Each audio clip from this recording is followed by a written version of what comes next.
परम दयाल अनंत सुख सम्राट आदि सद्गुरु सर्व आत्माओं के सद्गुरु सर्व सृष्टि के सद्गुरु सद्गुरु सुखराम जी महाराज ने धन्य हो धन्य। परम दयाल सद्गुरु दयाल जी महाराज ने धन्य हो धन्य। परम दयाल सद्गुरु बाबा जी महाराज ने धन्य हो धन्य। पालनपुर धाम में बारंबार प्रणाम स्वीकार हुए। राम सभा में राम महाराज। उपस्थित सभी राम सभी भाइयों को राम राम, सभी को राम राम, सबको प्रणाम।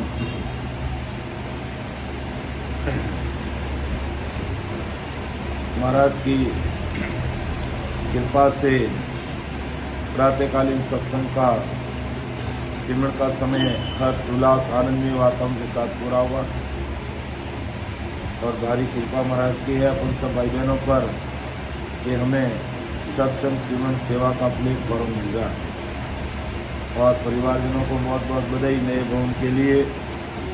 और आदि सद्गुरु सुखराम जी महाराज आज शरीर से भले ही मौजूद नहीं है, लेकिन ज्ञान गुरुदेव जी महाराज के रूप से अपन सबके बीच में विराजमान।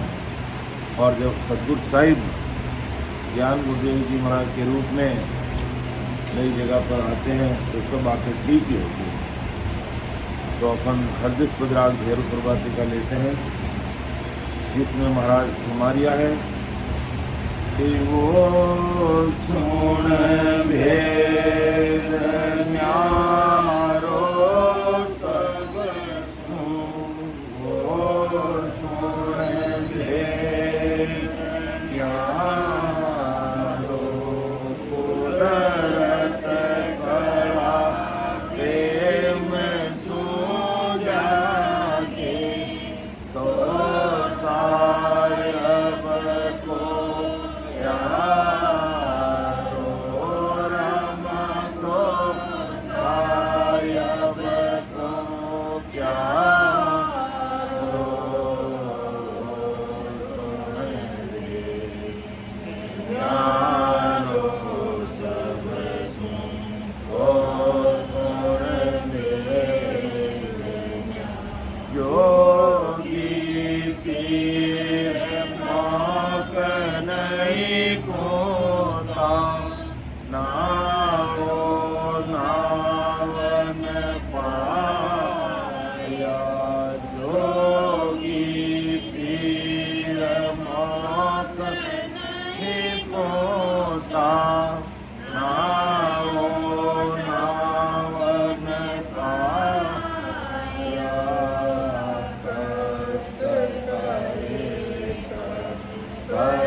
न्याय समाणा वाचो कोयने आनंद लोक में जाय समाया पाचो कोयने आयो राम पाचो कोयने आयो ओ सुर वेद न्यारो ओ सुर वेद न्यारो उदरत कला प्रेम सुजागे सो सायब को प्यारो सो सायब को प्यारो ओ सुर वेद न्यारो सब ओ सुर वेद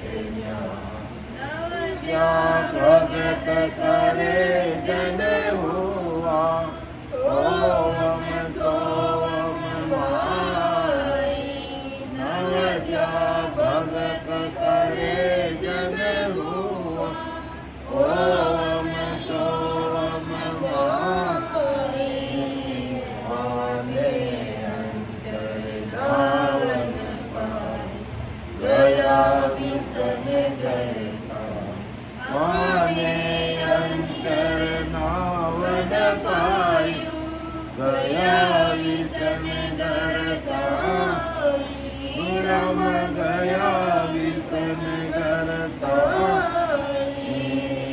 ओ सुर वेद न्यारो सब ओ सुर वेद उदरत कला प्रेम सुजाने सो सायब को प्यारो राम सो सायब को प्यारो ओ सुर वेद न्यारो सब ओ सुर वेद न्यारो सुन जो मोकत नर पूगा क्या संग अनंत अपार सुन जो मोकत नर पूगा क्या संग अनंत अपार वाल्मीक वासन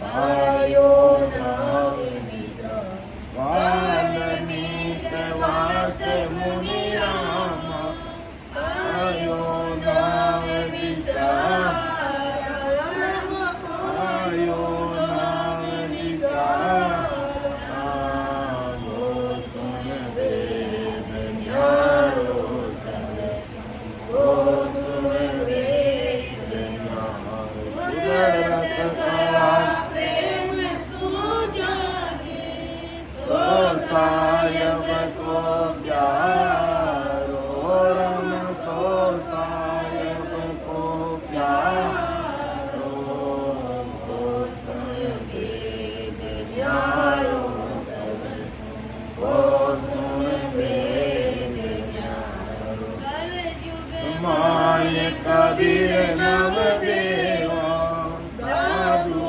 दरिया सोई कल जुग माय कबीर नव देवा दादू दरिया सोई पर ताप बहुत ने पार लग क्यों में तो वहाँ पर ताप बहुत ने पायो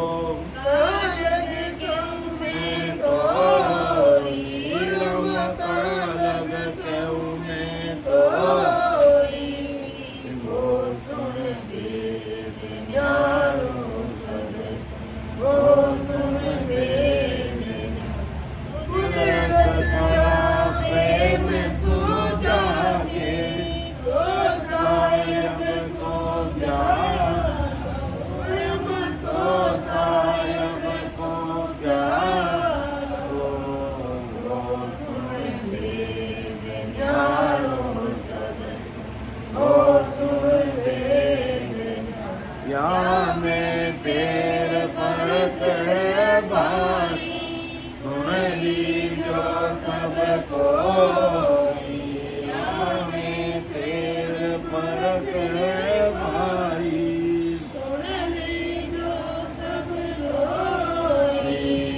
राम कया सोनावन जा नहीं पायो कया सोनावन जाग्यो जा नहीं पायो राम जा नहीं पायो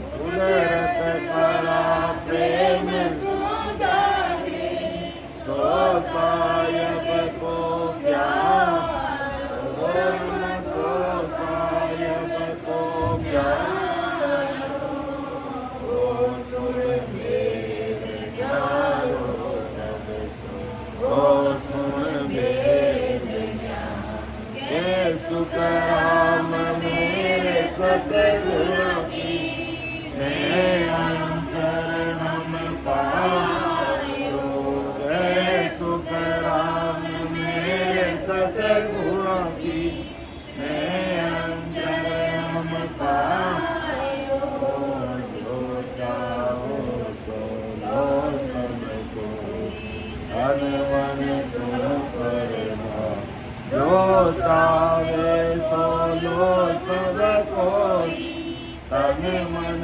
सो पर राम तन मन सो पर हो सुन वेद न्यारो सब हो सुन वेद कुदरत कला प्रेम सो जागी सो सायब को प्यार तो राम सो सायब को प्यार ओ सुन वेद न्यारो सब ओ सुन वेद ईवड़ी भगवंता ने धन्य हो धन्य अमर लोक वासिया ने धन्य हो धन्य एवा कायमराज ने धन्य हो मोक्ष के मालिका ने धन्य हो धन्य ओडी सत्सुरी संगा ने धन्य हो धन्य। अर्थ इस पदराज भैरू प्रभाती का है। इनमें परम दयाल आनंद सुख सम्राट आदि सदगुरु सुखराम जी महाराज आज संसार सब भाई बहनों ने समझा दिया। कह रहा कि वो सुन भेद नियारो सब सुन वो सुन भेद नियारो कुदरत कड़ा प्रेम सुन जागे सो साहिब को प्यारो। ये जो सस्वरूप परमात्मा की जिसे भक्ति कहते हैं, आनंद पद की जिसे भक्ति कहते हैं, या यूं कह दो राम जी महाराज की भक्ति जिसे कहते हैं, परमात्मा की भक्ति जिसे कहते हैं, उसका भेद निराला है। जो संसार में वेद भेद लवेद और सूक्ष्म वेद की भक्ति में यह सस्वरूप परमात्मा के देश में जाने का भेद नहीं है। यानी परमात्मा के देश में जाने का भेद है जो अलग है। किनसे अलग है? कि वेद जो 4 वेद ब्रह्मा जी ने बनाए उनसे अलग, फिर भेद अष्टांग योग की भक्ति शिव जी की उनसे भी अलग, और फिर लवेद जो महाशेष के द्वारा है, जो बैकरी वाणी से नाम लिया जाता है, उससे भी अलग, और सूक्ष्म भेद यानी महाविष्णु से प्राप्त सूक्ष्म भेद। तो इन वेद भेद लवेद और इन सूक्ष्म वेद की भक्तियों से उस सस्वरूप परमात्मा के देश में जाने का भेद भाई बिल्कुल अलग है। अगर आपको इस मायावी संसार में अपन कहते भाई मायावी संसार में अगर अपने डूबियोड़ा रहनो है तो वेद वेद लवेद और सूक्ष्म वेद की भक्ति करो, और नहीं कि हमें मायावी संसार से बाहर निकलकर मायावी भक्तियों से ऊपर उठकर मुझे सस्वरूप परमात्मा के देश में जाना, जहाँ पर दुख मांगने पर नहीं मिलते हैं। और बाकी मायावी संसार तो ये आदि व्याधि और उपाधि के दुखों से ये संसार भरा हुआ पड़ा है। आदि का मतलब मन के दुख, व्याधि के मतलब तन के दुख, उपाधि के दुख अचानक आकर के गिर जाना। जैसे उपाधि के दुख पूरी दुनिया में आकर के गिर गए थे। कब गिर गए थे नारायण लाल जी? जब जब कोरोना आकर के फैल गया, कोरोना वायरस जब फैल गया तो अचानक आकर के ये दुख पूरी दुनिया पे पड़ा। तो दुनिया में रहेंगे, इस संसार से जब ऊपर नहीं उठेंगे तो मन के दुख सताएंगे कि भाई मेरा मन है कि मैं इस मकान में रहूं तो मुझे यहाँ एसी लगनी चाहिए, लेकिन एसी लगी नहीं तो हमारा मनु दुख। मैं मनु तो मान लियो मैंने तो एसी जोई है, पर अब एसी है नहीं तो मनरा दुख रहेगा। अब तनरा दुख सब जाने, तनरा सुख सब जाने कि नहीं माथो दुखे, कि नहीं हाथ दुखे, कि नहीं पग दुखे, कि नहीं पेट दुखे, और कि नहीं बीपी बढ़ जावे, कि नहीं शुगर बढ़ जावे, और कि नहीं पानी पैसा भी बंद हो जावे। और मारा हाथ आए दिन आते एक जन हाथ गड़बड़ वेगी, गड़बड़ वेगी कही दियो कि जो चेहरे रो पानी हदियो को नहीं। देखो मारे भी हाथे एक आदमी हो देखो आने पानी की टूटी बंद रहेगी। अबे मौके हो पानी की टूटी बंद रहेगी, अब कई कर रही हो वही ओच करियो। बाबू आए ने कह के एक जना ने पानी की टूटी बंद रहेगी, और लो भाई पानी की टूटी बंद रहेगी, अब कहीं करो, कोई डॉक्टर बुलाओ, बाकी कहीं करा कोई ऊपर हाथ पग धूप करे तो कि नहीं कहा भाई थोड़ा दबाव ठीक रह जा, पर पानी की टूटी कौन बंद करे कौन चालू करे। जड़े राम जी कृपा करी जो टूटी तो बात चालू रहेगी। अब रोज ध्यान रखना पड़े, खान दो पान दो। तो ये तनरा दुख है, ये तनरा दुख है। मनरा दुख अलग, भाई मन रह जू भोजन नहीं बने तो दुखी रह जावा। मन रह जू दुख तो मन रह जू सब्जी नहीं बने तो मारे एक आते एक आदमी है जो उन्होंने दुखी रह जा क्या मैं तो मारवाड़ू राबड़ी खाया ना मैंने घना दिन रहेगा। जड़े काले है देखो गोटे सुनीता बाई गोटे गया जो फोन कर गयो आप थोड़ा राबड़ी है तो बना देना। हाँ, तो उन्होंने राबड़ी बनाई। तो ये मन के दुख है, तन के दुख, हाथ पर दुखना, कई प्रकार की बीमारियां हो जाना, और आकर के गिरने वाले दुख। अचानक साइक्लोन आ गया, तूफान आ गया, अभी आया था ना कलकत्ता में, ये अचानक आने वाले दुख। तो इस भवसागर में अपन रहेंगे, इस संसार में रहेंगे तो ये तन के मन के और आकर गिरने वाले दुख हमें सताएंगे। ये हम मायावी संसार में रहेंगे, मायावी भक्तियों में रहेंगे, ये दुख हमें सताएंगे। तो परम दयाल अनंत सुख सम्राट आदि सतगुरु सुखराम जी महाराज आज संसार के सब भाई बहनों को कह रहे हैं कि मैं तुम्हारे मन के दुख भी मिटा दूंगा, तुम्हारे तन के दुख भी मिटा दूंगा, और आकर गिरने वाले सारे दुखों से मैं तुमको ऊपर उठाकर उस सतरूप साहिब के देश में भेज दूंगा, जहां पर तन के दुख नहीं, मन के दुख नहीं, आकर गिरने वाले दुख नहीं, वहां सुखों का ही सागर है। वो ऐसा देश है जहाँ सुखों का ही सागर है कि वागर में नित नीप जेरे मोत मोती है, वागर में नित नीप जेरे मुक्ता मोती है।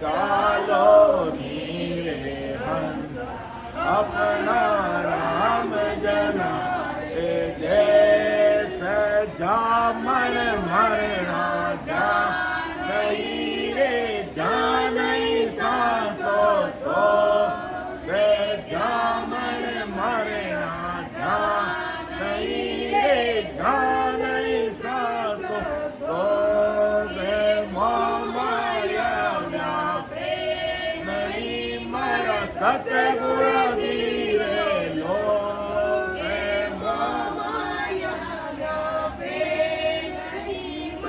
सतगुरु धीरे लोक चालो नीरे हंसा अपना राम जना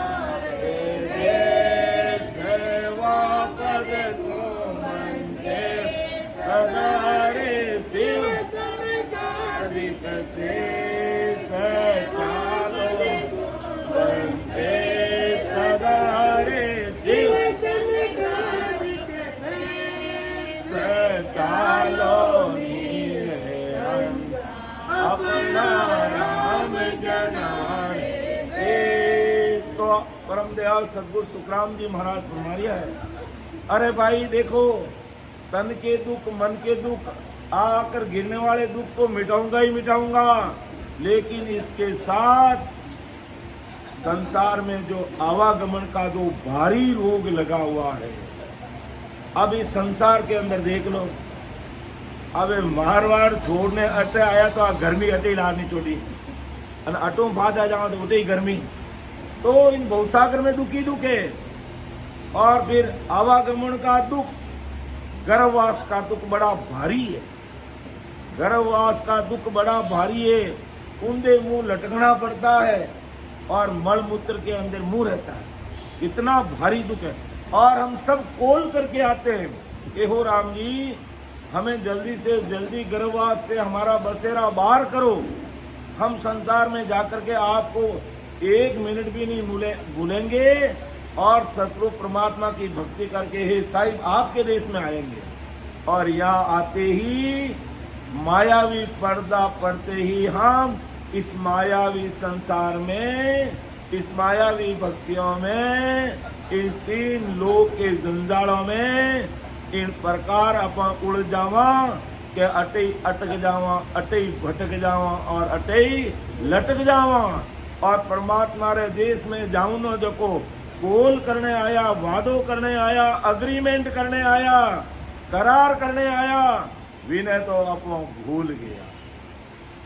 जने आदि सदगुरु सुखराम जी महाराज आज सारे संसार के भाई बहनों को चेता रहे हैं, समझा रहे हैं कि देखो, अगर भी मायावी संसार में रहना है, मायावी भक्तियों में डूबे रहना है और गाड़ी वाले बैल की तरह इधर ही घूमना है, तो तुम जैसे चल रहे हो चलते रहो। तुम तुम्हारी जैसे भी मायावी भक्ति, तीन लोगों की भक्ति कर रहे हो, मुझे कोई ऑब्जेक्शन नहीं है। महाराज ने कहा मुझे कोई तकलीफ नहीं है, मैं किसी को नहीं कहता हूँ कि तुम है जो संसार की मायावी भक्ति छोड़ दो, कि भैरू जी की पूजा छोड़ दो, देवी देवताओं की पूजा छोड़ दो, ब्रह्मा विष्णु की पूजा छोड़ दो, या अवतारों की पूजा। मैं किसी की पूजा तुमसे छुड़वाना नहीं चाहता हूँ, और तुम कुछ न कुछ करोगे तभी तो मेरे तक पहुंचोगे। अब निर्णय ये करना है कि भाई इस भवसागर में तन के, मन के और आकर गिरने वाले दुखों में रहना है, आवागमन में आना है, गर्भवास का दुख उन्हें भोगना है, इस भवसागर के दुखों को भोगना है। तो तुम जैसे चल रहे हो चलते रहो, कोई बात नहीं, आप जैसे चल रहे हो चलते रहे, हमें कोई तकलीफ नहीं है। और जब तुम्हारे मन में ये चाहत पैदा हो जाए कि हो राम जी कि मुझे सतगुरु राम जी के देश में जाना है, अरे हमें तो क्या चाहना पैदा होता, राजा रामचंद्र जी को भी इस मायावी संसार से ऊब गए। कौन? रामचंद्र जी। आज हमारे हिंदुस्तान का सिरमौर है, आज हिंदुस्तान का सिरमौर है जय श्री राम। और अभी भव्य मंदिर हमारे भारतवर्ष में, पूरे संसार में देखने योग्य बना है। और वो तीन लोग के मालिक के विष्णु के अवतार थे और संसार को मर्यादा सिखाने के लिए धरा धरती पर आए, रावण को खत्म करने के लिए आए। और कितनी बार आए रामानंद जी? हाँ, रामचंद्र जी इस धरा धरती पर कितनी बार आए? 4 करोड़ 4 लाख 2,000 वर्ष। 4 करोड़ 4 लाख 2,000 वर्ष इस धरा धरती पर हर त्रेता युग में आए। जो इनका अभी त्रेता युग गया है, अभी कलयुग चल रहा है, उससे पहले द्वापुर था। द्वापुर में कृष्ण भगवान आए और त्रेता में रामचंद्र जी आए। तो वो रामचंद्र जी का अवतारी वर्ष कितना था? 4 करोड़ 4 लाख 2,000 वर्ष। जब मैं इतनी बार इस संसार में आ गया, मैं इतनी बार संसार में आ गया, रावण को हर त्रेता युग में मारता हूं, फिर पैदा हो जाता है। भाई हर त्रेता युग में रावण पैदा होता है और पूरी दुनिया को अच्छी तरह से मर्यादा सिखा रहा हूं और प्रैक्टिकल करके मैंने दिखाया। मेरा राज तिलक होने वाला था और मुझे वनवास भेज दिया गया। मैं हंसते हंसते चला गया क्योंकि मेरे पिताजी का हुक्म था। मेरे पिताजी का हुक्म था कि आपको 14 वर्ष वनवास में जाना पड़ेगा। 14 वर्ष आपको वनवास में जाना पड़ेगा, जबकि राज तिलक होने जा रहा था। उनका राज तिलक होने जा रहा था और पिताजी ने कह दिया 14 वर्ष वनवास में जाइए। यूं भी नहीं पूछा कि क्यों। रामचंद्र जी ये भी नहीं पूछा कि मुझे क्यों भेज रहे हो। बस पिताजी का हुक्म है, चुपचाप 14 वर्ष वनवास में चले गए और भरत जी को राज तिलक हुआ केकई के कारण। तो ये कहानी और भी लंबी है कि केकई भरत जी को राज तिलक क्यों हुआ, क्यों भेजा, उसे ज्यादा हमें कोई मतलब नहीं है। लेकिन रामचंद्र जी को इस धरा धरती पर आते हुए 4 करोड़ 4 लाख 2,000 वर्ष हो गए कि मैं हर बार रावण मार रहा हूं। और अब तो घर घर में रावण सनई हो गए, घर घर में रावण पैदा हो गया। मैं किसको मारूं बताऊं। और मैं मर्यादा सिखा रहा हूं, प्रैक्टिकल करके मैंने दिखाया है कि मैंने तो मेरा राज तिलक छोड़ दिया और मर्यादा सिखाने के बाद आज संसार के लोग 1-2 इंच जमीन के लिए अपने पिताजी को कोर्ट में खड़ा कर देते हैं कि आपने इसको इतना ज्यादा दे दिया और मुझे नहीं दिया, मैं कोर्ट केस करूंगा, आपको कोर्ट में खींच के रख दूंगा। और ऐसा हो रहा है। माता पिता बेचारे दुखी है और उनको बांट के रख दिया है कि 30 दिन इनके पास रहेगा, 30 दिन इनके पास। 3 भाई है, 4 भाई है, 5 भाई है। हर महीने माँ बाप को बांट के रख दिया और 31वीं तारीख को वो भूखे ही रहते हैं। 31 तारीख मैं क्यों जिम्मा, मेरे तो 30 तारीख की है। कैसे कलयुगी बेटे हैं। तो मैंने मर्यादा कैसे सिखाई और एक भी नहीं मान रहा मेरी मर्यादा को। मैं आज के बाद, मुझे किसको कहा ये बात, रामचंद्र जी ने अपनी व्यथा सुनाई वशिष्ठ मुनि के पास जाकर के। कहा गुरुदेव मुझे ये इतना बड़ा जो विष्णु का अवतार का जो पद है मुझे नहीं चाहिए। अरे 3 लोक के मालिक हो तुम, पूरी दुनिया तुम्हें मानती है, संसार के लिए तुम मर्यादा पुरुषोत्तम हो, बुराई रूपी रावण को खत्म करने वाले हो, और तुम क्या कह रहे हो कि नहीं, मैं तो अब मेरा खुद का आवागमन नहीं मिटा और मैं आ रहा हूं संसार में, लोग मर्यादा नहीं मान रहे हैं, फिर रावण पैदा हो रहे हैं, मेरा आने का कोई मतलब नहीं है, मैं नहीं आऊंगा इस दुनिया से, मैं ऊब गया हूं। रामचंद्र जी ने ये बात अपने वशिष्ठ मुनि को कही, रामचंद्र जी के गुरु वशिष्ठ मुनि को कही। तो भी वशिष्ठ मुनि ने उनको भेद नहीं दिया परमात्मा के देश में। तो वशिष्ठ मुनि ने कहा कि अब तुम क्या, तो फिर तुम क्या करोगे, क्योंकि मुझे ऐसा भेद दो जिससे मैं उस ससुर साहिब की भक्ति करके उस परमात्मा के देश में पहुंच जाऊं और इस आवागमन में पुण्य जाऊं। मुझे 4 करोड़ 4 लाख 2,000 वर्ष हो गए इस दुनिया को ज्ञान सुनाते हुए, दुनिया को मर्यादा सिखाते हुए और रावण को मारते हुए। मुझे ना तो अब कोई रावण मारना है और ना दुनिया को मर्यादा सिखानी है, मुझे तो मेरा काम करना अब। तो भी वशिष्ठ मुनि कहा, नहीं गुरुदेव नहीं, रामचंद्र जी तुम इतने बड़े देव, सब देवों के देव हो तुम, और सब इन देवताओं का काम कौन करेगा, राक्षस को नहीं मारोगे तो। कहा अब मुझे ये नहीं चाहिए, तो बताओ क्या करोगे। मैं परम मोक्ष में जाना चाहता हूँ, सतरूप साहिब के देश में, जामन मरना जहां नहीं रे, जहां नहीं सांसा शोक, मोह माया व्यापे नहीं मारा सदगुरु जी का देश, मैं उस देश में जाना चाहता हूँ। ये रामचंद्र जी ने कहा। क्यों? अरे तुम इतने बड़े हो, अरे मैं बड़े होकर करूं क्या, मैं इतना बड़ा हूं, राज तिलक होना हुआ, दर दर की ठोकरें खाने के लिए मुझे जंगल में भेज दिया गया। जंगल में जाने के बाद भी कहा सुख, तो रावणी आयो सीता लेने चली गई, और दुखी दुख, मेरा दुख तो मिटा ही नहीं, मैं क्या संसार को ज्ञान दूं, मैं खुद दुखी हूं। मुझे तब उनका उस देश में जाना कि जामन मरना जहां नहीं सांसा शोक, कि जहां जन्म नहीं है, जहां भय दुख नहीं है, तो सुखों का देश है, मुझे उस देश में जाना। रामचंद्र जी कह रहे हैं, जिनको आज अपन मान रहे हैं, आज हमारा एक अयोध्या नगरी एक तीर्थ बना हुआ है, हमारा हिंदुस्तान का एक नाक है, प्रतीक है, भारतीय परंपरा संस्कृति का वो प्रतीक है, हमें मानना चाहिए उनको। लेकिन परम मोक्ष में जाने का भेद इन अवतारों के पास में भी नहीं था। अर्थात रामचंद्र जी ने तो खुद ने हकीकत बता दी, कृष्ण भगवान खुद ने कहा, एक दिन समय आएगा काल मुझे खुद को घसीट के लेके चला जाएगा, मैं भी काल से बच नहीं सकता, और काल से बचना है तो मुझे सतरूप साहिब परमात्मा का होना पड़ेगा। धन्य हो।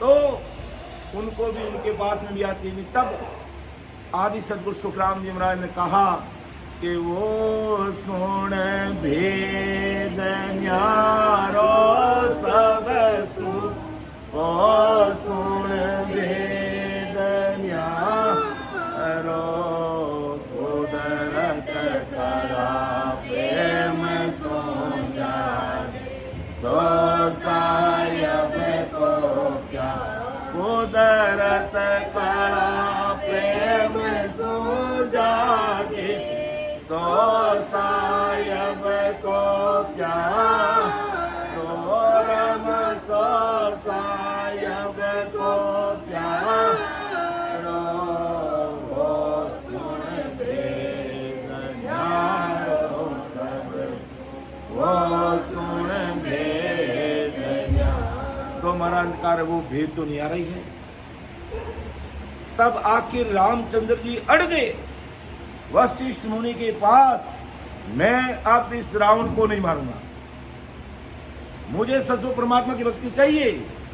तब वशिष्ठ मुनि ने कहा कि करद शब्द पुंसाई, ये कर्मों को काटने वाला सस्वरूप राम नाम है, इस राम नाम को तुम आते जाती सांस में सिमरण करो, तुम परमोक्ष में जाओगे, आवागमन से सदैव मुक्ति पाओ। और रामचंद्र जी ने जैसे ही आती जाती सांस में भजन करने का भेद बताया, रामचंद्र जी तो ध्यान लगाकर बैठ गए, सीधा ध्यान पूर्व से होते हुए पीछम रास्ते से तिलकुटी में ध्यान लगे, और जोरावर भजन किया, और पार ब्रह्म तक पहुंच गए। पार ब्रह्म से तो आए थे, वहां तक पहुंच गए, और आगे जोरावर भक्ति के अंदर वो लीन हो गए। अब सभी देवता आकर के वहां खड़ा हो गए, और वशिष्ठ मुनि के सामने हाथ जोड़ रहे हैं, अरे गुरुदेव आपने रामचंद्र जी को ये कौन सा ज्ञान दे दिया, हमारे इस रावण को, दुष्टी राक्षसों को कौन मारेगा। अब वशिष्ठ मुनि हाथ जोड़ रहे रामचंद्र जी को कि रामचंद्र जी एक बार ध्यान खोल दो। रामचंद्र जी इतने राम नाम में रम गए, ये 3.5 करोड़ रुमावली उनकी राम नाम में रचमच, और वो भक्ति में, राम नाम की भक्ति में लग गए। इसलिए परमदयाल सदगुरु सुखराम जी महाराज फरमाते हैं कि जो मैं सस्वरूप परमात्मा के उस देश की बात कर रहा हूँ, उस सस्वरूप परमात्मा के देश, वो साहिब सबका बाप है, वो सबका मालिक है, मैं उसकी बात कर रहा हूँ, जिन्होंने ये पूरी सृष्टि रची, ब्रह्मा विष्णु में शक्ति को बनाया, 33 कोटि प्रकार के देवी देवताओं को बनाया, 10 प्रकार के अवतारों को बनाया, ब्रह्मा विष्णु में इसको बनाया, आपको बनाया, हमको बनाया, धरती आकाश पाताल 3 लोक 14 बांबू, सबको बनाने वाले सस्वरूप परमात्मा है। और उस परमात्मा के देश में अपन जब तक नहीं पहुंचाएंगे, गर्भवास का दुख हमें सताएगा, आवागमन का दुख हमें सताएगा, भवसागर में हमें दुखों से भारी सामना करना पड़ेगा और तन के, मन के और आकर पड़ने वाले सारे दुखों से हमें सामना करना पड़ेगा। इसलिए महाराज फरमाते हैं कि भाई इन सारे दुखों से अगर तुम छुटकारा पा करके परमात्मा के देश में पहुंच करके सुखों के सागर में अगर जाना चाहते हो तो बहुत ही सहज सरल मार्ग है। कोई जप नहीं, कोई तप नहीं, कोई तीर्थ नहीं, कोई व्रत नहीं, कोई नेम नहीं, कोई पुण्य नहीं, कोई दान नहीं, कोई लेना नहीं, कोई देना नहीं, बस परमात्मा की भक्ति करते रहो और कोई कुछ छोड़ने की जरूरत नहीं है। अपना आप हिसाब समझ में आ जाएगा, अपना आप हिसाब समझ में आ जाएगा। अपना आप हिसाब समझ में कैसे आ जाएगा? जैसे जैसे पलावरम में हमारे परमात्मा बड़े भाई साहब नारायण लाल जी ने वहां एक बहुत बड़ी दुकान महाराजा स्टोर करके खोला, महाराजा करके एक स्टोर खोला। अब वहां का व्यापार बहुत अच्छा चल रहा है, हिसाब समझ में आ गया इनको कि नहीं जगह सही है, व्यापार भी अच्छा चल रहा है और मैंने 10, 20, 50 लाख रुपए जो लिए लोगों से ला करके लगाए वो मैं सब कंप्लीट कर दूंगा। तो अच्छे से वो अपना काम धंधा कर रहे हैं और उसी की पड़ोस में किसी और ने कोई दूसरी दुकान लगाई और दिन में एक ही ग्राहक नहीं आ रहा है, तो व्यापार बदलना ही पड़ेगा ना। और वहां लेके बैठ जाएंगे तो फिर कैसे पूंजी का ब्याज मिलेगा, कैसे हमारा गुजारा चलेगा और किस प्रकार आगे बढ़ेंगे? हमें तुरंत प्रभाव से व्यापार को चेंज करना पड़ेगा, जगह चेंज करेगा। इसी प्रकार घट में जब उजाला होगा, इस घट में जब उजाला होगा और इस शरीर के अंदर ही ब्रह्मा विष्णु महादेव 33 कोटि प्रकार के देवी देवताओं के दर्शन हो जाएंगे, तब तुम मान लोगे कि वास्तव में राम नाम का हिसाब तो अलग ही है भाई। कि अपन बाहर की नवदा भक्ति करके हम विष्णु के लोक में जा नहीं सकते, बहुत कठिन तपस्या करनी पड़ती है, तब विष्णु के देश में जाया जाता है। और या राम नाम की भक्ति करते ही ये विष्णु और लक्ष्मी नाभि में बैठे हैं, ये हृदय में महादेव जी और पार्वती बैठे हैं और उसके नीचे ब्रह्मा जी बैठे हैं, सावित्री जी बैठे हैं। वो आपके सामने हाथ जोड़ के खड़े रहेंगे, दर्शन देंगे आपको। और यूं आप कितनी तपस्या करोगे, मिलना जरूरी नहीं है, लेकिन इस घट में राम राम करोगे तो ये अवतार ब्रह्मा विष्णु महादेव 33 कोटि प्रकार के देवता 21 स्वर्ग है अपने शरीर के पीछे, सबके दर्शन होंगे।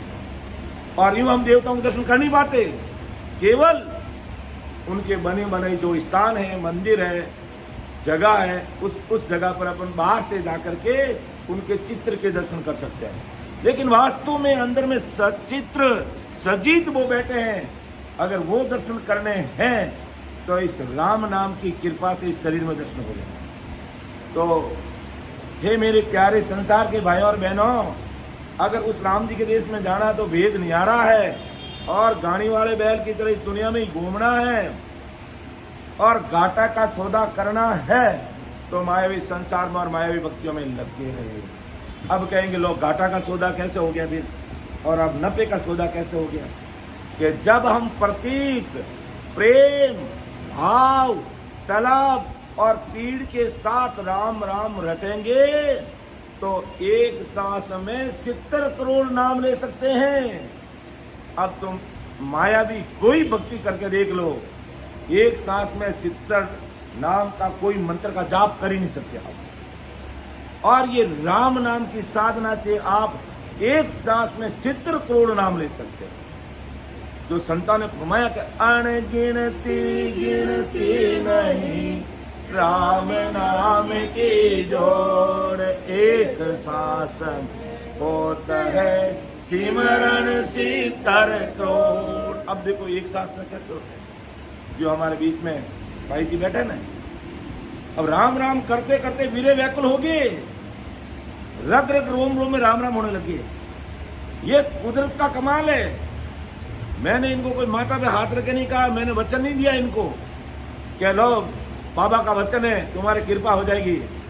ऐसे बाबा के वचन कही आते हैं कही जाते हैं, महाराज के शब्दों का पराक्रम है।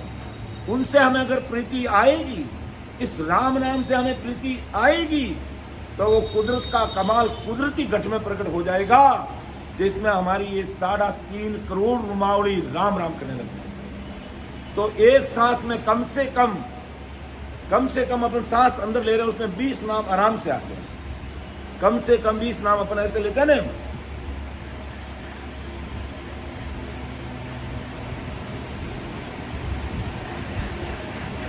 बाहर वाले सांस में तो कोई तकलीफ ही नहीं है, अंदर वाले सांस में अगर अपन थोड़ा अभ्यास करेंगे तो एक सांस में 20 नाम आएंगे। और वो 20 नाम लेते लेते जिस प्रकार भाई जी को वो प्रेम आया, प्रतिदया से सैकड़ों हजारों भाई बहनों को प्रेम आ रहा है, और उस समय हमारी ये 3.5 करोड़ रुमावली राम नाम में रचरच हो जाती है। तो तब एक सांस के अंदर अपन 20 नाम लेते हैं और वो प्रेम आ जाता है, वो प्रीति आ जाती है, तो हम उसमें रचमच होते ही ये 3.5 करोड़ रुमावली हमारी राम राम करने लग जाती है। तो 3.5 करोड़ को 20 को गुणा करो, 70 करोड़ होते हैं। कितने होते हैं? 70। 35 गुणा 70, तो 3.5 करोड़ रुमावली को 20 से गुणा करेंगे तो 70 करोड़ नाम आने लग जाएंगे। तो आपका व्यापार दिन गुणा रात चौगुना होने लगेगा। और बाकी अपने एक जीव के राम राम राम राम कितना करेंगे भाई? अभी हमने आधा घंटा राम राम किया तो कितना नाम ले लिया? आधे घंटे कितना ले लिए होंगे? 100, 200, 500 नाम ले लिए होंगे, इससे ज्यादा तो लिए नहीं। या कोई बड़ा ध्यान से कहता 1000 ले लिए होंगे। 70 करोड़ तो नहीं आया ना। 70 करोड़ आने का तरीका ये है। इसलिए आदि सदगुरु, सर्व आत्माओं के सदगुरु, सर्व सृष्टि के सदगुरु सुखराम जी महाराज फरमाते हैं, अरे भाई ये भेद और रास्ता थोड़ा अलग है भाई मायावी भक्तियों से। अगर तुम्हारे समझ में आ जाए और मां सुखों के देश में चलना चाहते हो तो जरूर विचार करना।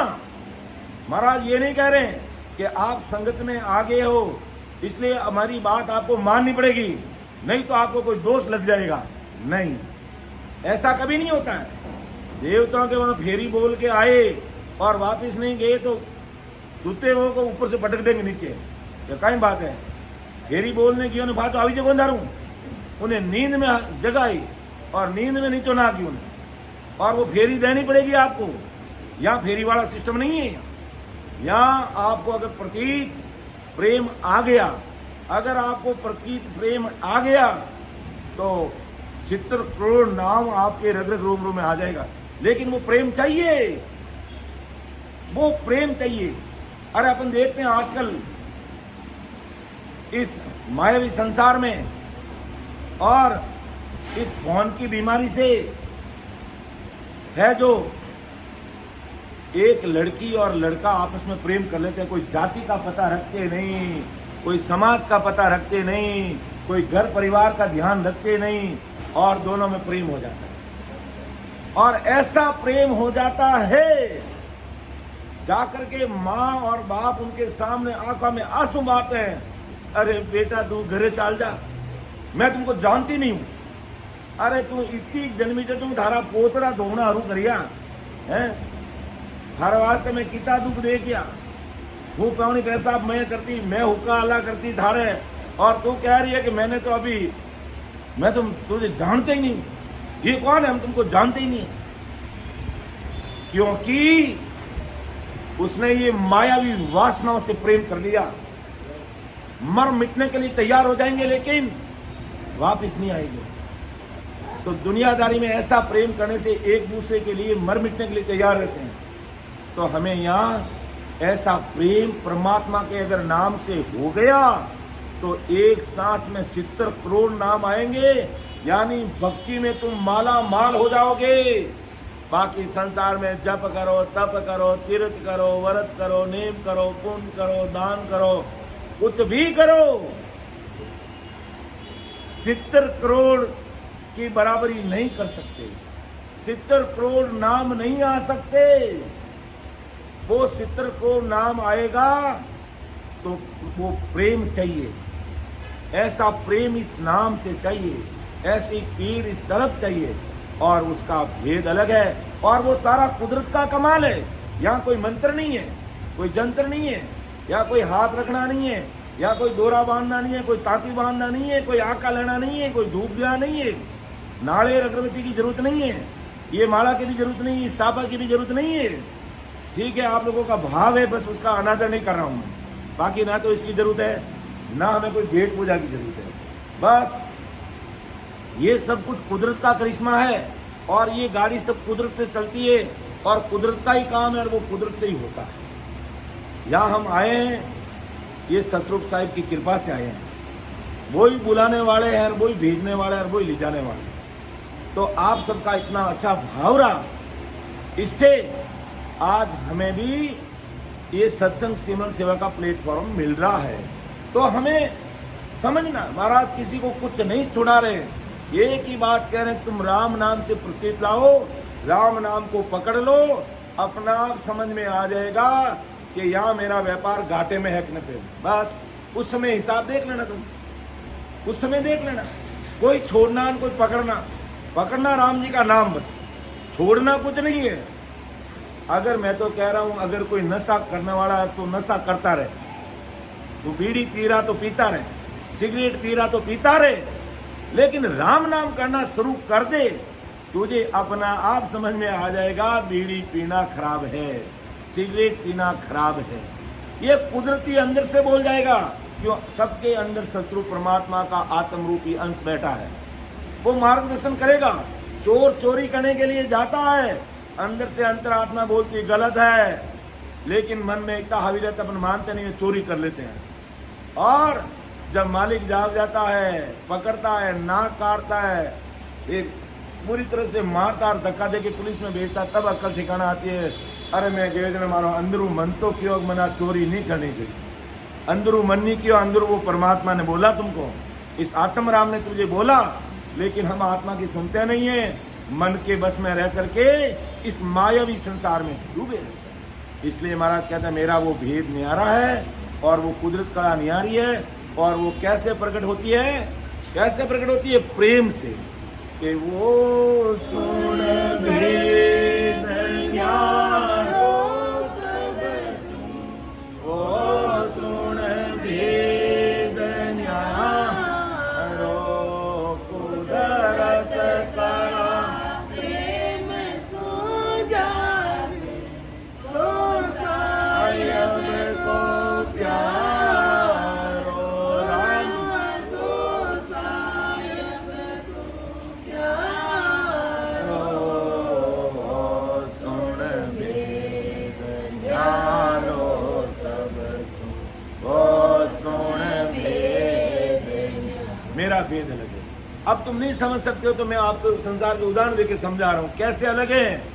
कि जोगी पीर मौकनए पोता, नाओ नावन पायो, जोगी पीर मौकनए पोता, नाओ नावन पायो, कष्ट करे कर करता जो गई माय पूजा, कष्ट करे कर करता जो गई माय पूजा, या राम जो गई माय पूजा, या वो सुन भेद न्यारो सब, वो सुन भेद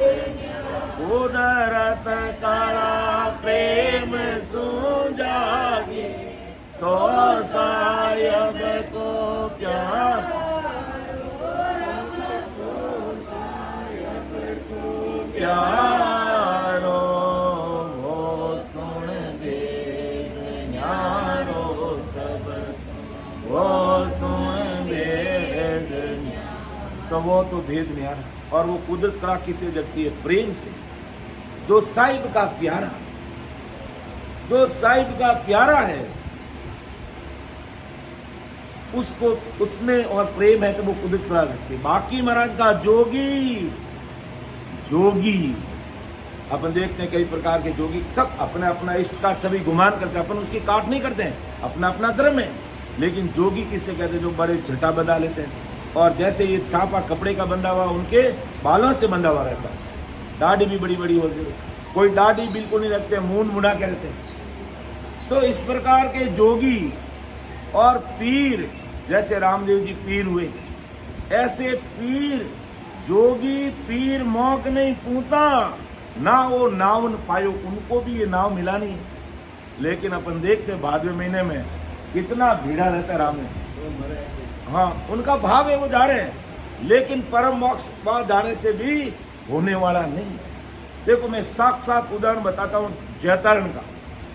दरियाव जी महाराज का एक शिष्य था जैतारण में, जो इतना भीड़ा, क्योंकि दुनिया अज्ञानी जगत भीड़ देखती है। मुझे भी पिछली बार आया था इस सत्संग में, तो एक जने ने पूछा कि जब आप कहते हो कि इतना बड़ा ज्ञान है, तो ये हॉल तो आधा खाली पड़ा तुम्हारे, यहाँ इतने कम लोग क्यों आते हैं?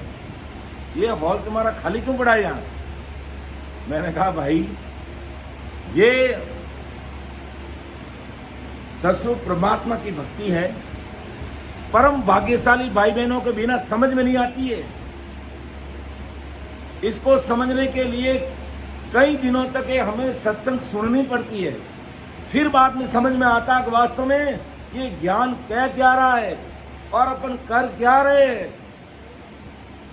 तो वो दरियाव जी महाराज का शिष्य था जैतारण में।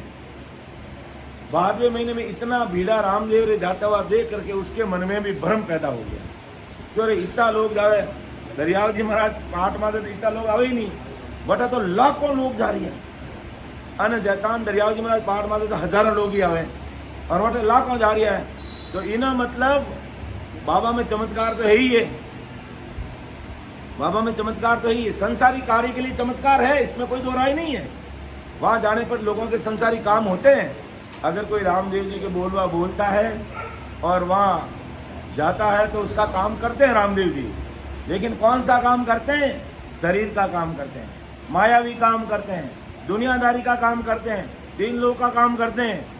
लेकिन जीवात्मा का काम रामदेव जी का भी नहीं हुआ, और उनको भी अगर करना होगा तो दरियाव जी महाराज की शरणागति में आकर के इस ज्ञान को दान करना पड़ेगा। रामदेव जी को भी, चाहे ब्रह्मा जी है तो आना पड़ेगा, विष्णु है तो आना पड़ेगा, शंकर है तो आना पड़ेगा, 10 अवतारों को आना पड़ेगा, क्योंकि उनके पास ज्ञान ही नहीं चाहिए।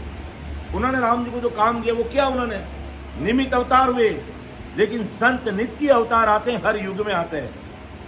रामचंद्र जी त्रेता में आते हैं, कृष्ण भगवान द्वापर में आते हैं, लेकिन आदि सदगुरु सुखराम जी महाराज कहते हैं मैं तो हर युग में रहता हूँ मौजूद, मेरी ये सचमुच परमात्मा की सत्ता हर युग में मौजूद रहती है। मैं कोई जुगा से बंधा हुआ नहीं हूँ, मेरी सत्ता हर समय मौजूद रहती है। और करोड़ों जीव है जो मोक्ष में जाते हैं।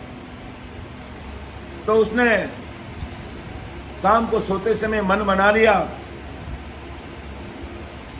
कि अब मुझे सुबह बाबा रामदेव जी के दर्शन करने के लिए रामदेवरा जाना है। और दरियाव महाप्रभु का भगत, राम नाम का लेवाड़ी, परमात्मा की भक्ति करने वाला, आचार विचार से शुद्ध, खान पान से शुद्ध, और राम नाम की भक्ति, इसके अलावा कोई किसी प्रकार अन्य भक्तियों में उनका मन ही नहीं रहता। लेकिन मन बना लिया कि इतना भीड़ा देख कर तो मैं भी जाऊं एक बार। तो अब रात के अंदर देखो सपना आया उसको, हकीकत बात है, ये मन से नहीं जा रहा हूं, रात को उस व्यक्ति को सपना आया और सपने में रामदेव जी आए स्वामी, क्यों भाई कहीं कर रही हो, सुबह कटने भी रही हो है, क्यों आप दर्शन करने आ रही हो, क्यों मैं तुम्हें दर्शन हटे ही दे दिया, अब गोता मत खा दे आगे। क्यों? क्योंकि दरियाव महाप्रभु का शरणा छोड़ करके तू मेरे पास में आएगा तो घाटे में रहेगा, घाटे में रहेगा। मैं तो ये पीर की भक्ति कर ली, लेकिन मैं भी आशा करता हूं कि कब मुझे वापस मनुष्य शरीर मिले और ऐसे महान पुरुषों का ज्ञान सुन के मेरी जीवात्मा का कार्य करूं।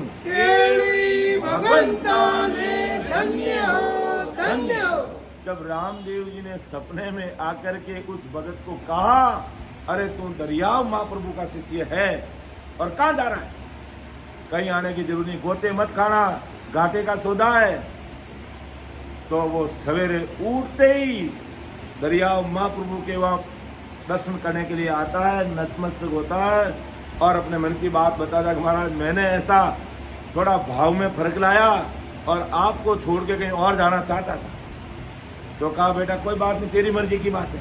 अगर तुझे मेरा ज्ञान अच्छा नहीं लगता तो जा सकता है, कोई तुझे बांध के थोड़ी रखेंगे। तू स्वतंत्र है, तू स्वतंत्र है, तेरी मर्जी जैसे कर, हम नहीं रोकेंगे तुझे। लेकिन विचार कर ले, अगर सुखों के देश में जाना है या बार बार मरते लोगों के दुख भोगना है, ये तेरे हाथ की बात है।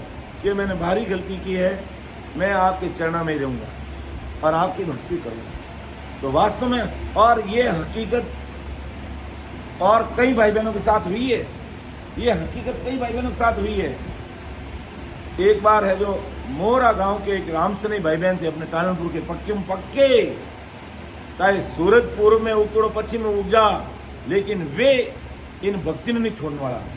जो कहीं के वहां मिलने वाला काकारा बेटा भाई आज उठे केसरिया कंवर जी आस्था राखता अनुभाव है, कोई बात नहीं, आप थोड़ी नाराज है कि आप केसरिया कंवर जी को क्यों मानते हो, मानो आपका भाव है तो मानो।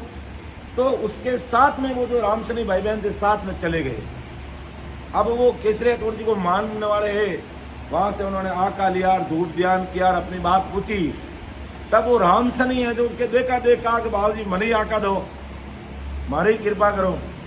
तो वहां जो बैठने वाले उस समय जो भी भोपा जी थे, जो भी थे वहां, उन्होंने स्पष्ट कह दिया कि तेरी बूझ या नहीं होगी।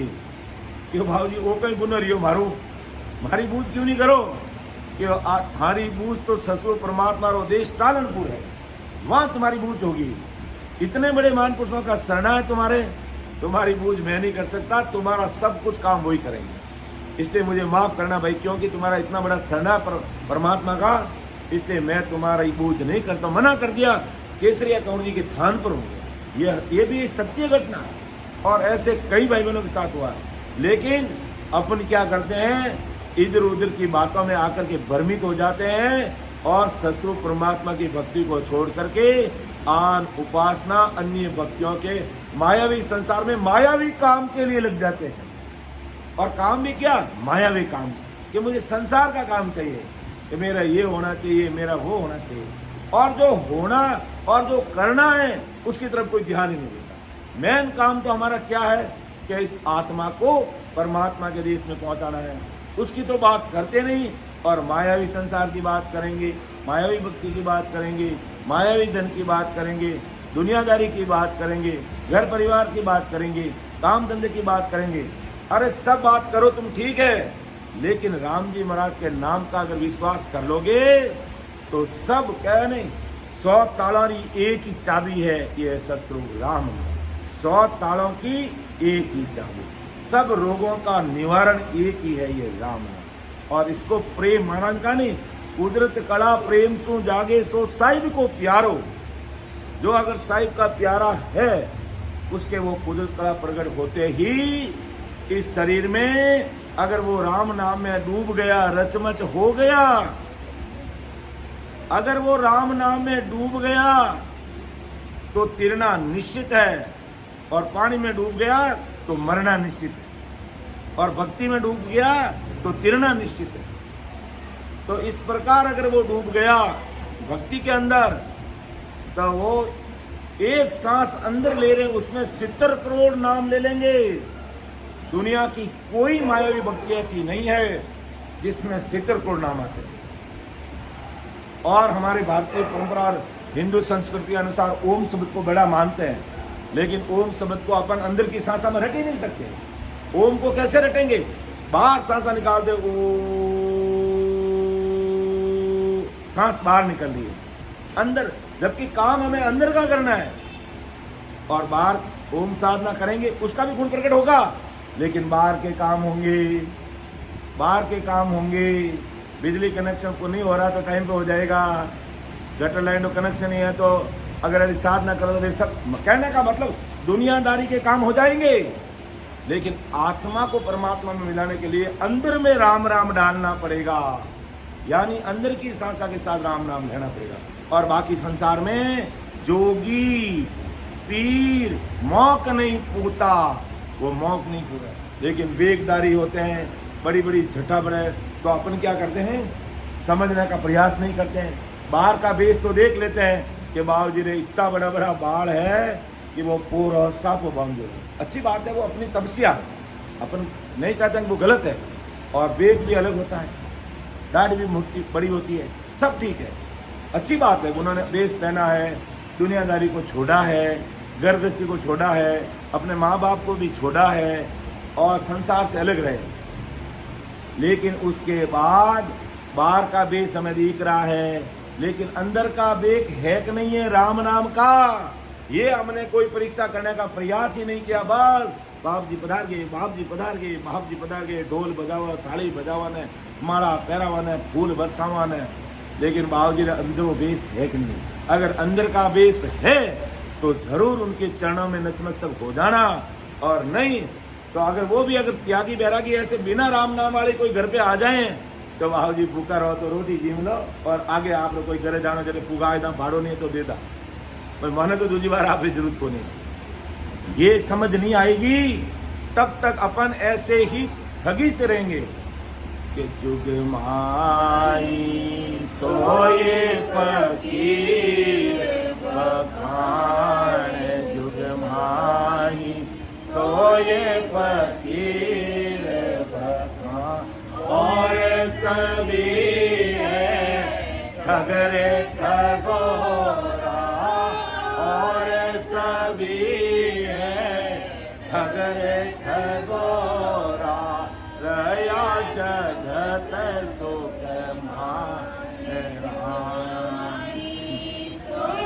फकीर बखान, जुग माई सोय फकीर बखान।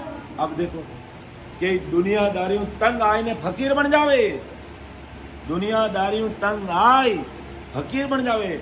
अटे बारवास आय અને મુલકાપુરો દેવાળો કર અને તંગ આવીને ક્યાં તો મુંડા લઈને કડી ચલી જઈ અને क्या કે મારવાડ में आय અને बेग धारण कर ली और के मोटा सन मोटा और पते की नहीं दीगी तो राजनीति में पहुंची। अरे ते तो संत बाजो नहीं, क्या तो बेग धारण कर लिया नहीं बाबूजी, हाने राजनीति को कहीं लेने देने है। लेकिन बेस ऊपर का पहना, अंदर का बेग जिसने धारण किया है वो मायावी संसार से तटस्थ हो जाता है, अलग हो जाता है, उससे किसी से कोई लेना देना ही नहीं है। भोजन करा दिया तो भी ठीक है, नहीं कराया तो भी ठीक है, कपड़े पहना दिए तो भी ठीक, न पहनाए तो ठीक, वो अपने हाल में मस्त रहेंगे, वो अपने हाल में मस्त रहेंगे। और वास्तव में वो सूरवीर भक्त है कि तन धन की कोई आस न राखे, मस्त हुए मगरूर।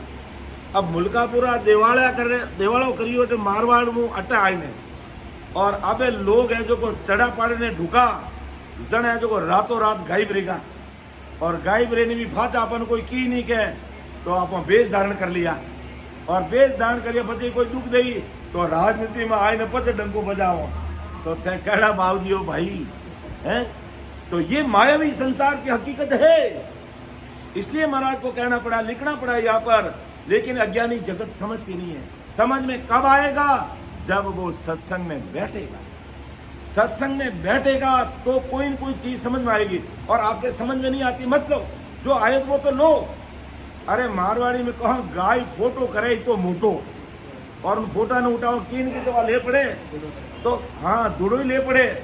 तो इन्हीं प्रकार अगर अपन सत्संग में बैठेंगे तो कुछ हमारे समझ में आएगा, क्योंकि सत्संगत अमर है, सत्संगत अमर है, जिनको लाभ मिलो सत्संग में, जिनको लाभ मिलो सत्संग में, उनको खबर पड़ी है सत्संगत अमर जड़ी, सत्संगत अमर जड़ी। तो ये सत्संग अमर जड़ी संतों ने ऐसे ही नहीं कहा, क्योंकि कुछ न कुछ हमें नई चीज सत्संग से मिलती है। इसलिए महाराज तुम्हारी आगे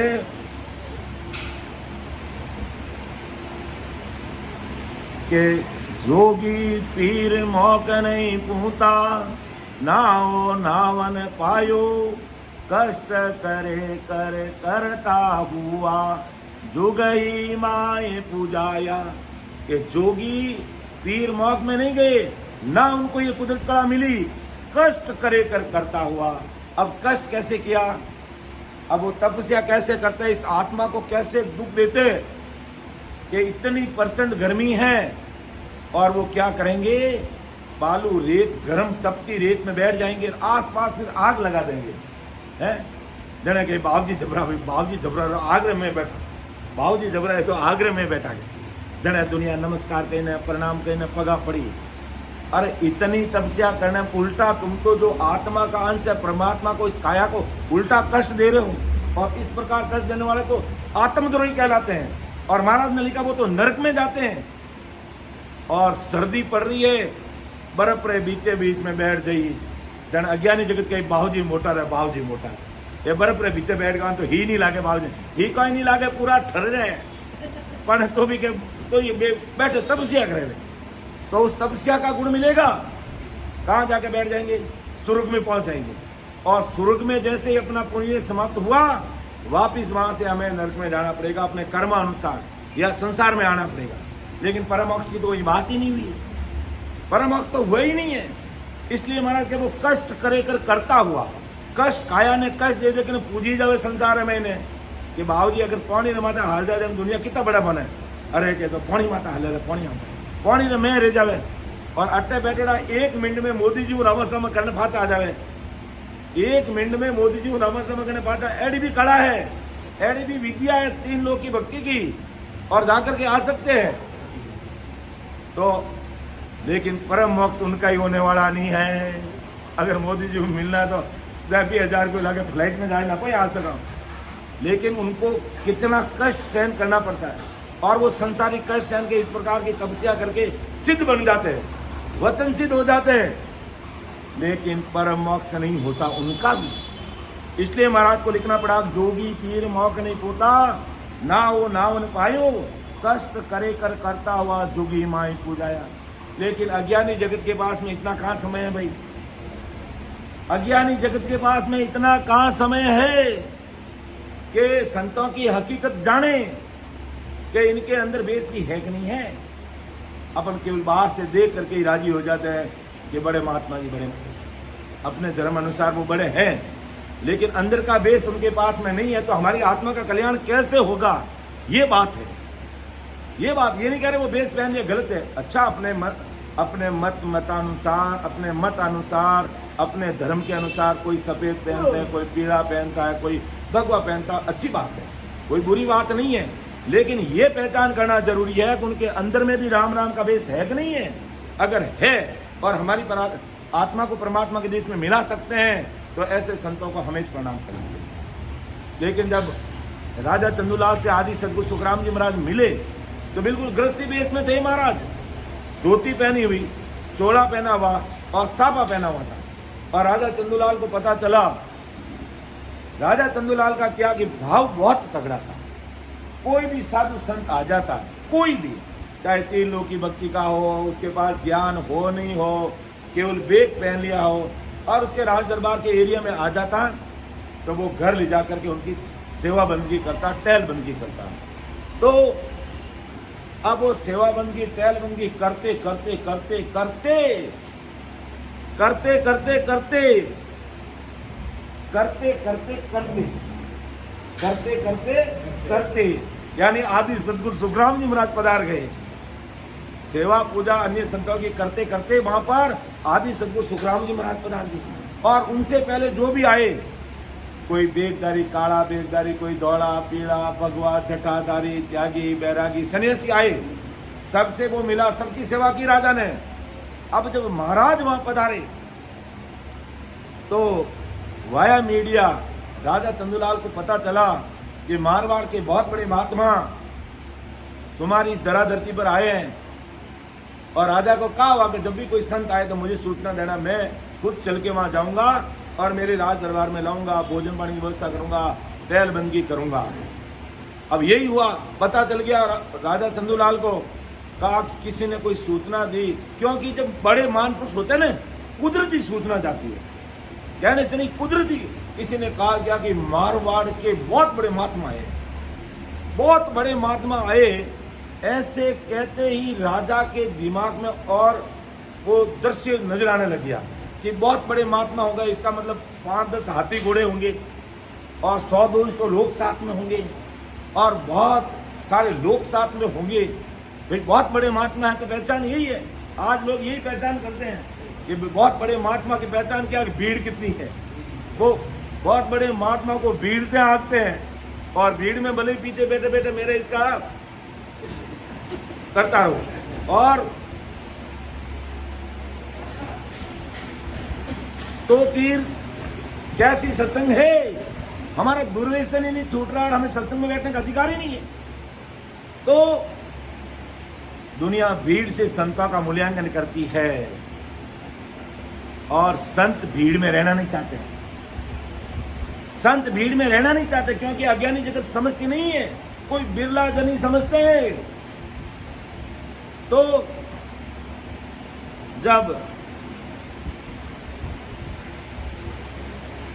पिछली बार संगत में भी मुझे एक भैया ने पूछा था क्या भीड़ क्यों नहीं है, भीड़ में मैं भीड़ क्यों नहीं है, क्योंकि ये हीरों के व्यापारी है भाई। हीरों के व्यापारी शहर में 1-2 ही होते हैं। हाँ, हीरों के व्यापारी शहर में 1-2 ही होते हैं और बाकी ये बेउलियान चौकड़ियान ये झाड़ून पंखा बेचने वाला तो गणा ही है संसार में। लेकिन हीरों का व्यापारी तो पूरे शहर में 1-2 ही होते हैं। इसलिए भाई भीड़ नहीं है यहाँ पर।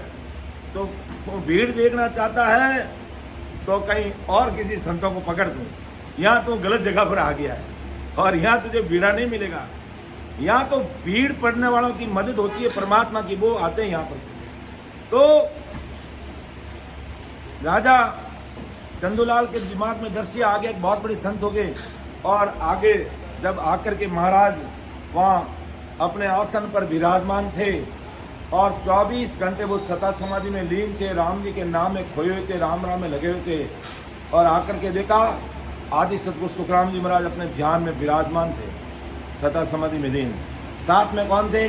गुरु माता जी, यानी महाराज के घरवाले अपने गुरु माता जी साथ में, फिर महाराज के बड़े बेटे बख्तौरमल जी साथ में, महाराज के ममेरे भाई हरिकिशन दास जी साथ में, और एकाध कोई भाई और था, अपन को मालूम नहीं है। इतना तो पक्का है, ये तो थे 4-5 लोग थे। तो राजा ने आकर के देखा कि कहानी के मारवाड़ के बहुत बड़े महात्मा आए हुए यहाँ। तो साथ वाला ने किसी ने हरिकिशन दास जी ने कहा होगा या बख्तौरमल जी ने कहा होगा या गुरु माता जी कहा कि हाँ भाई मारवाड़ के बहुत बड़े महात्मा आए हुए हैं। अरे वे है कटे क्यों, ए बैठा गया। यानी महाराज विराजमान उनको बताया कि ए बैठा के ए बहुत बड़ा महात्मा ही हूँ। ए बड़ा आनंद साबो पहने, चोड़ो पहने, धोती पहने, अन पते पेरे डोगरी आते, अन छोकरो आते, अन हमारा बेटा भाई आता है। ये तो घर वाला ही है। अन मैं देखियो कि बहुत बड़ी हाथी घोड़ा पालकी पर बैठ के आए होंगे। तो महाराज तो अंतर्यामी थे। महाराज ने जब उसके मन में भाव में कमी आने लगी, तुरंत महाराज ने उसको बतला दिया, क्योंकि भाव में कमी आ गई तो ये काम कर नहीं पाएगा। उसके भाव में कमी को रोकने के लिए महाराज अपनी सता समाधि खोल करके बोले, क्यों राजा या किस भाव से आया रे तू? कहा कि मैं तो सुना कि मारवाड़ के बहुत बड़े महात्मा। हाँ, मैं मारवाड़ का बहुत बड़ा महात्मा हूँ। पूर्ण काल पार ब्रह्म से आगे जो सतस्वरूप साहिब का जो देश है, उस देश में जीवों को ले जाने के लिए आया हूँ, मैं बैठा हूँ। केवड़ी भगवंता ने धन्य हो, धन्य हो। जब ये बात कही तो कहा कि तू जिस भाव से आया है उस भाव में कमी मत होने दे। तू तेरे राज दरबार में ले चल, मुझे मेरी सेवा बंदगी कर, टहल बंदगी कर, फिर मैं तुझे बताऊंगा कि मैं मोटा कैसे हूं। ये तुझे बताऊंगा। तेरे दिमाग में भाव कम हो रहा है, तू भाव को कम मत होने दे, क्योंकि भाव कम हो गया तो मैं कुछ नहीं कर पाऊंगा। और अगले जन्म में तूने भरपूर भक्ति की है, अगले जन्म में तूने भरपूर भक्ति की है और जरा सी कसर के कारण राजा तू वापिस जन्म लिया है और मैं तुझे वापिस परमात्मा भेजने के लिए आया हूं और तेरे भाव में कमी आ गई तो मैं तेरे पास नहीं आ सकूंगा, इसलिए तू मुझे माने मत मान लेकिन तेरे भाव में कम मत करना। क्यों जी महाराज, इतनी महाराज अपने पहली बात तो महाराज बोलते नहीं थे और इतना बोलते ही राजा चंद्रलाल को एकदम आत्म संतोष प्राप्त हो। क्यों है तो कोई चीज अलग ही है। क्यों महाराज आप घर पधारिए, भोजन प्रसाद जिमाया, तेल बंदी की और का अब देख तेरे दिमाग में भाव कम क्यों होने लगा, अब मैं तुझे बता रहा हूं। तू भीड़ देखना चाहता है, मेरे पास में भीड़ नहीं है और तू मेरा बाहर का बेग देखना चाहता है तो मेरा बाहर का बेग नहीं है, मेरा अंदर का बेग है। और वो अपन जानते हैं, महाराज ने बताया कि राजा ऐसा बेग हमारा बेदी झके भली विद जाने घर रखे सारा राम रखे परमेश्वर प्यारा रे कर मासू प्यारा राजा ऐसा बेग हमारा।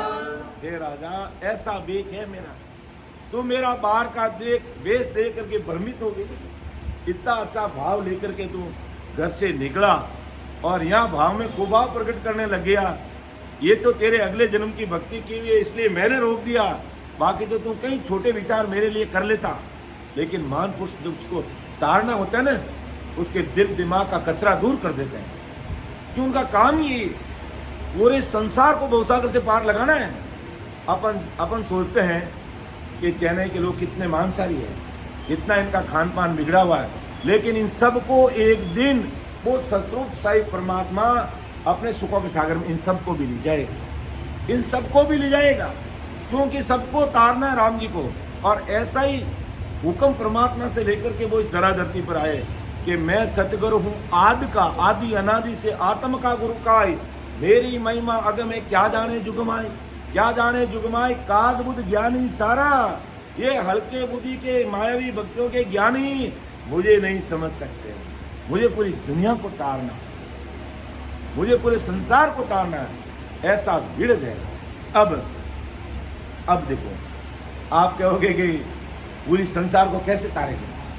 अभी अपने एसआर के महल में सत्संग हुई तो 4-5 लोग, 2 तो वो थे तेलुगु वाले और 2 वो मालिक, 4 और एक आध बेर कोई आया वहाँ पर, तो 4-5 लोग वहाँ पर आए। ना तो हमारी भाषा वो समझते हैं, ना अपन उनकी मैं उनकी आप तो लोग फिर भी समझते हो, लेकिन वो इतने मस्त हुए और उन्होंने कहा कि हमें बहुत आनंद आया, जबकि हमारी हिंदी उनको समझ में नहीं आती भाषा, तो हमें बहुत आनंद आया। और उन्होंने बड़े तल्लीनता के साथ में महाराज एक एक शब्दों को सुना। तो ये शब्द रूपी प्रसाद इन भाई बहनों के कानों में पहुंचा। तो अब क्या राम जी क्या कुदरत करेगी, क्या कुदरत का करिश्मा होगा कि अगले जन्म में वो हमारे धर्मीचंद जी जैसे या 4-5 भाई उनके जैसे परिवार में उनको राम जी जन्म दे देंगे। तो वो जन्मते ही 2 साल के नहीं होंगे, बोलेंगे परम दयाल अनंत सुख सम्राट आदि सदगुरु सर्व आत्माओं के सदगुरु सर्व सृष्टि के सदगुरु सदगुरु सुखराम जी महाराज ने धन्य हो धन्य हो, ऐसा वो बोलने लग जाएंगे। और अब उनको कहेंगे तुम मांस खाना छोड़ दो, बीड़ी पीना छोड़ दो, सिगरेट पीना छोड़ दो, नहीं छोड़ेंगे वो। बस उनको तो इतना ही कहना है कि तुम हमारे है जो ये सत्संग कार्यक्रम है, तुम वहाँ आकर के बैठ जाओ। बस वो आकर के बैठ गए। अब अगले जन्म में कुदरत का करिश्मा उनके साथ में होगा, वो इस सत्संग का उनके लिए सुकृत बनेगा, ऐसा सुकृत उनको मिलेगा आप लोगों के सहयोग से। आज आप चेन्नई के भाई बहन तन मन और धन खर्च करके इस प्रकार का जो प्लेटफॉर्म आप खड़ा कर रहे हैं और इस प्रकार के नए जीवों को, और उसमें अधिकतर इस बार नए जीव भी खूब थे, राम से नहीं थे, अन्य दूसरे जीव भी थे, और उन्होंने भी सत्संग को बड़ी तल्लीनता से सुनी है, तो इसका मतलब इस सत्संग में आकर के बैठे उनके वो सुकृत बना, और ये सुकृत अगर वो इस जन्म में समझ जाएंगे तो अच्छी बात, नहीं तो अगले जन्म में तो राम जी को कैसे समझाना, वो सब चाबी उनके हाथ में है। और उनको परमोक्ष में ले जाके छोड़ेंगे, उनको छोड़ेंगे नहीं। अब ये कान में जो शब्द पढ़ रहे हैं और वो कह रहा नहीं मैं तो मानूंगा ही नहीं मानूंगा, लेकिन कान में तो सुन लिया तुमने, तो अब मैं छोड़ूंगा नहीं तुम्हें। ये सत्संग की सत्ता का पराक्रम है, ये सत्संग की सत्ता का पराक्रम है। इसलिए महाराज कहते हैं कि हे राजा, तो राजा चंदूलाल की बात चल रही थी, तो फिर वो महाराज राजा चंदूलाल के दरबार में जाते हैं, और राजा चंदूलाल क्या कि कृष्ण भक्त था, कि मैं कृष्ण करता, वो सबद साथ अपन राम राम राम बोलते, वो कृष्ण करता। बहुत सारी बातों में वो महाराज से जिदा अड़ा, लेकिन महाराज ने प्रेम पूर्वक समझाते सारे भ्रमों को क्लियर किया, और फिर लास्ट में कहा कि सदगुरु होई दीक्षा दीजिए मुझे, कि आप मेरे सदगुरु जी महाराज हो, और अब मुझे राम नाम की दीक्षा दो और मुझे मेरी कृपा करो। तो पूर्व जन्म की भक्ति की हुई थी राजा चंदूलाल के, वो महाराज के सामने उसी समय प्रकट हो गई, और जीते जी महाराज की मौजूदगी में जीवन मुक्त हुआ वो राजा। तो ये शत्रु की सत्ता का पराक्रम है। लेकिन महाराज तब महाराज का वो सुन वेद निहारो, ये वेद निहारा है, लेकिन मायावी संसार में डूबे हुए, मायावी भक्तियों में लगे हुए भाई बहन, जब तक इस ज्ञान को ध्यान को सुनते नहीं, समझते नहीं, तब तक समझ में नहीं आता, और तब तक क्या है कि एक गलत धारणा बना के बैठ जाता है कि ये तो राम से नहीं है, ये तो सब अलग ही ज्ञान करते हैं, हमारे देवी देवताओं को छुड़ाते हैं। कोई किसी देवी देवताओं को नहीं छुड़ाते। आप देवी देवताओं को अगर पूछते हो, अगर आज दिन में 2 बार पूछते तो मेरी तरफ से 4 बार पूछना शुरू कर देना, और बस एक बात मानना, तुम देवी देवताओं को 2 बार पूछते हो तो 4 बार पूछना कोई मना नहीं है, लेकिन ये राम नाम का स्मरण करना शुरू कर दोगे तो अपना समझ में आ जाएगा कौन सा व्यापार लाभ का है, कौन सा व्यापार घाटे का है। अपना आप समझ में आएगा, वही बात सत्य होगी। अपन किन इनको छुड़ाएंगे कि तुम उनको छोड़ दो और उनको छोड़ दो।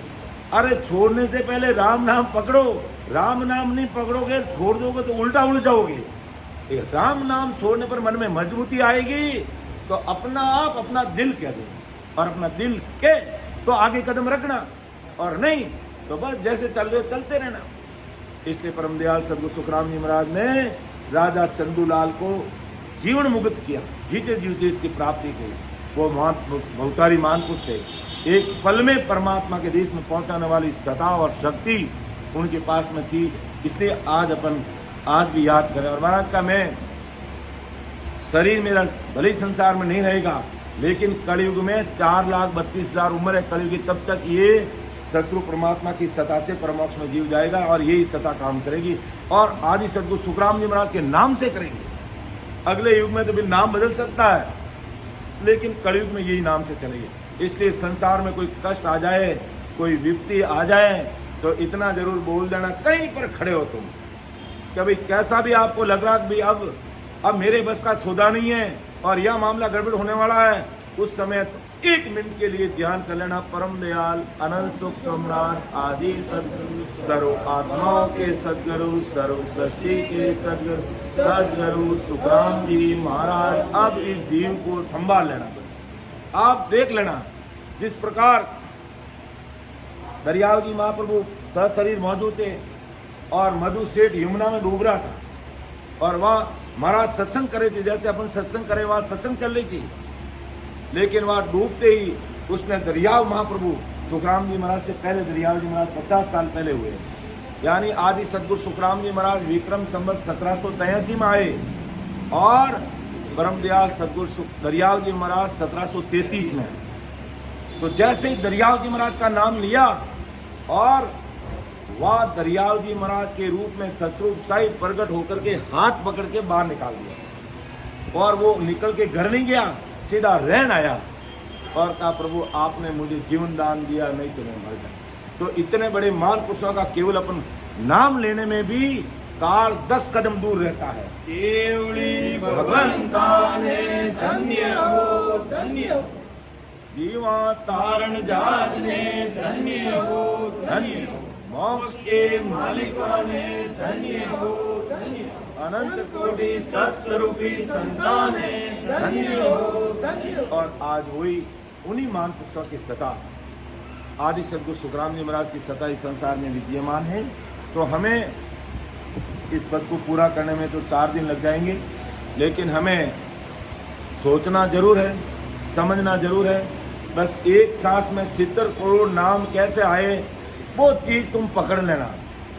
बस एक सांस में 70 करोड़ नाम कैसे आए पुष्पा भाई वो देख लेना, और बाकी तुम्हारी मर्जी है जैसे करना भले। महाराज नहीं कह रहे तुम उनको छोड़ो और उनको पकड़ो, आपको किसी को नहीं छोड़ना है। आपको तो एक राम नाम को पकड़ना और ऐसा अभ्यास करना कि 70 करोड़ नाम हमारे एक सांस में आ जाए, बस बाकी सब महाराज संभाल लेंगे। बस इतना ही आज की सत्संग का सारांश है, और इतना ही महाराज की वाणी अनुसार मैं आप सबके सामने रख रहा हूँ। बोलने में समझाने में मेरे से कोई त्रुटि रह सकती है तो आप मुझे छोटा भाई समझ के क्षमा करना, क्योंकि ये गुरु महाराज का, आदि सद्गुरु सुखराम जी महाराज का ज्ञान अथा समुद्र समान है, जिसका कोई था नहीं पाया जा सकता है। सुन जो मैं निर्दोष हूँ, काट बांध जस हो, तुम्हें हर बोलने हार हो, क्या जानेगा को परम दयाल अनंत सुख सम्राट आदि सर्व आत्माओं के सद्गुरु सर्व सृष्टि के सद्गुरु सुखराम जी महाराज धन्य हो धन्य हो। अब हदीस बोला आपने, अब आप नहीं बोला। उन्होंने पहले मैं सीता भाई जी निवेदन करूँगा, दिन दिन सो नर नारी, एक पद बोलो, और फिर पुष्पा भाई जी पद बोली, फिर भी कोई एक आध बोलनी चाहो तो बोलो, क्योंकि ये महाराज का ज्ञान है और गुरु कार्य में सबको आगे आना है। हम तो मानस बना के ये आए थे कि भाई घंटा आधा घंटा संगत करेंगे, लेकिन कुदरत का कमाल, महाराज की कृपा और आप सबका भाव काम कर रहा है।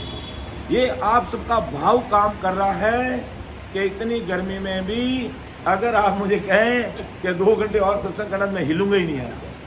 कोई मुझे गर्मी नहीं लगती है, और ये लगती है तो कपड़े पूरे भीग रहे हैं मेरे, लेकिन एहसास नहीं हो रहा है। ये कुदरत की कृपा है। लेकिन 2 घंटे हुए, समय अनुसार अपन चलते हैं। तो मैं सीता भाई जी से कहूँगा आप पद लीजिए, बोलिए और थोड़ा संक्षेप इसको समझा दीजिएगा, और फिर पुष्पा भाई जी तैयार रहेंगे। लीजिए, राम राम साहब।